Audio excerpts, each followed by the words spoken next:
also say to you that this is not new to me.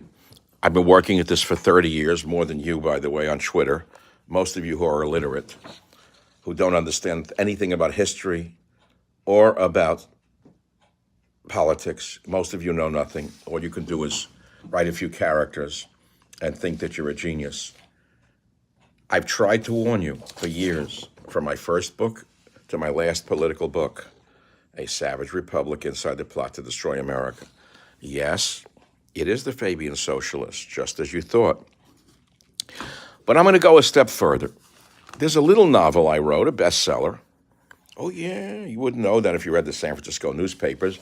You think only Jenny has 3 mommies or Johnny has 4 fathers are the books that are important in San Francisco, a city that was destroyed by Nancy Pelosi, Barbara Boxer, Dianne Feinstein, and the other enemies within. They destroyed this city. They destroyed this city. So I wrote a trilogy called Abuse of Power, Countdown to Mecca, and A Time for War. And I'm going to tell you right now, I know more about this than anybody in the world because I've suffered more than anyone in the world at the hands of the left and of the fake right, like those in the media who pretend to be conservatives. But I'm not here to get even with those who damaged my career. I've done very well despite them because of God's will.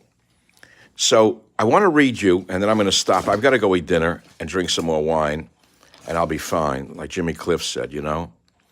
So again, this is a novel I wrote. It's funny, you know, this trilogy of novels, Abuse of Power, Countdown to Mecca, and the other one, A Time for War, was about the radical Islamic threat to the universe. And I have not mentioned this for a long time because we assumed, just as Israel did, that they were sort of in another realm. They modified, they were changed. From the New York Times best-selling author of Abuse of Power and A Time for War and radio host of The Savage Nation comes a powerful new thriller. A plane bound for Amman, Jordan goes down in the Caspian Sea. How do you like that? And a cask containing an agent of unprecedented destructive potential is missing from the wreckage.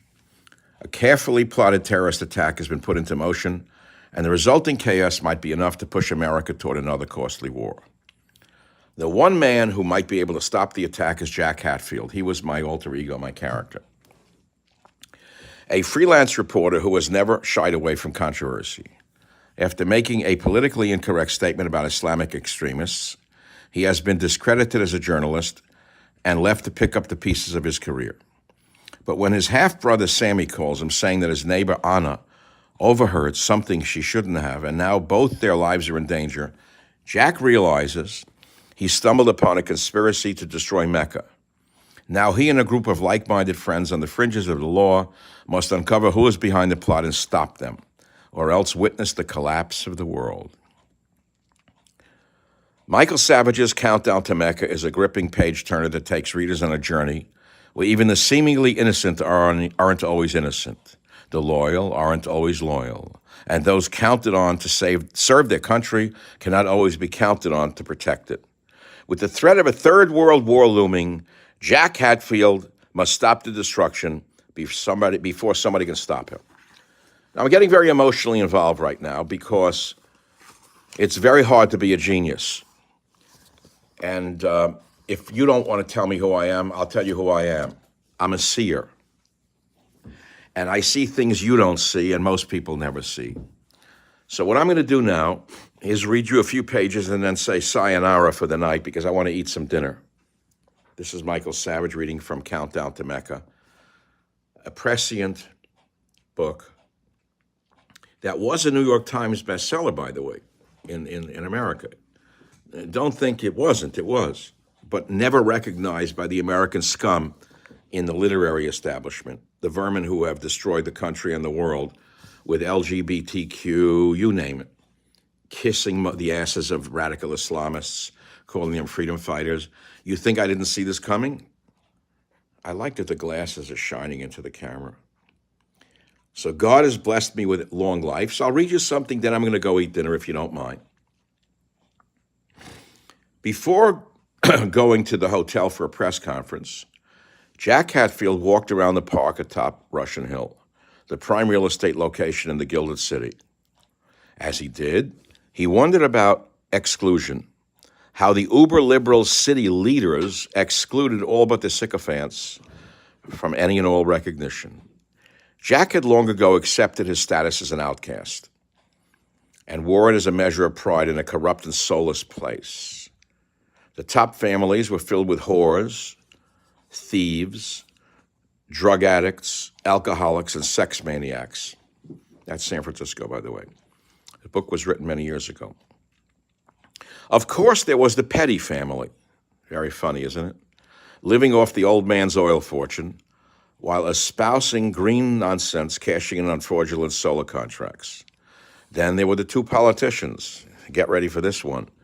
One is dead now, but one whose husband did deals with China that crossed the borderline of treason, and the other whose husband and son did land deals that violated zoning codes while appearing on the boards of other, quote, green groups.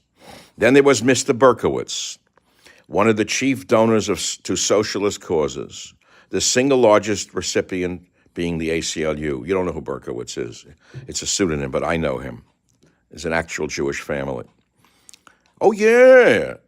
His money was made by selling his savings and loan chain to a major bank just before the housing crash of '08.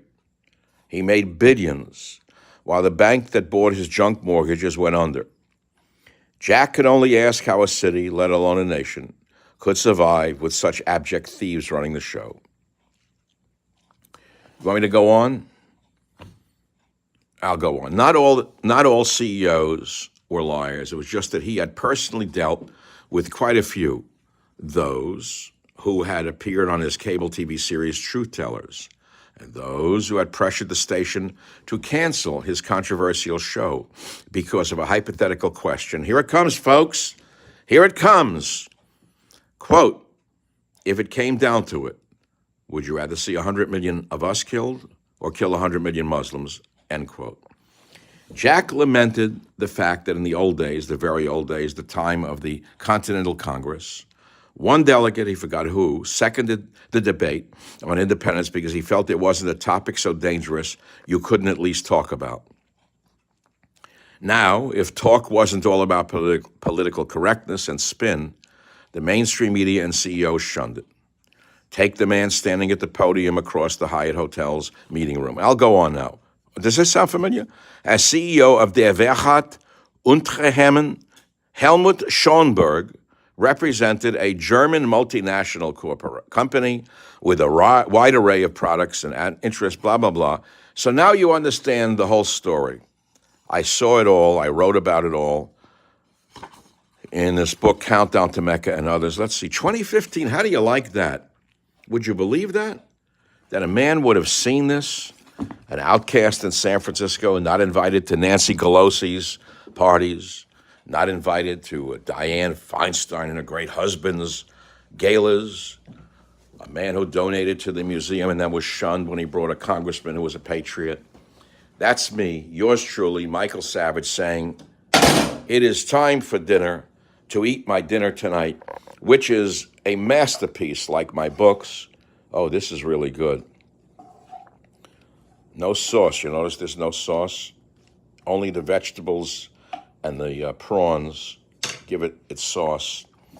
And this is in honor of Joe Biden, Jake Sullivan, Jake Tapper, all the other Jakes of the world who have joked us around and now brought us to the brink of Armageddon.